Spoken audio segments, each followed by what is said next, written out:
देखो, गलत आचरण करो, आप देखो कोई आपको नहीं रोकेगा, कोई आपका उपहास नहीं करेगा, लेकिन माला कंठी धारण करके भजन शुरू करो, भगवत आराधना करो, तो आपके ही लोग आपका उपहास करने, बड़ा भगत बनता है, ऐसा है वैसा है, क्या क्या नहीं बोलने लगेंगे। इसलिए किसी के बोलने से मत रुको। भगवान का सत्य मार्ग है, सच्चिदानंद मार्ग है, बिल्कुल हारने की जरूरत नहीं। अगर हमको ऐसे ऐसी बातें कही गई तब अंदर से आता है, टूटो नहीं, टूटो नहीं। एक शराबी का उपदेश हमें जीवन भर याद रहा है।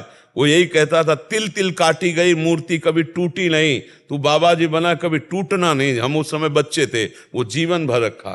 मेरी पुत्री है, वो यहाँ से कहीं पढ़ने के लिए गया, उसे कुछ एक ऐसी दीक्षा उसको पकड़ा दीजिए जिससे वो आगे की तरफ। देखो, हम आपकी पुत्री की नहीं, सबकी पुत्र पुत्रियों के लिए प्रार्थना है कि ये जो आज गर्लफ्रेंड बॉयफ्रेंड रूपी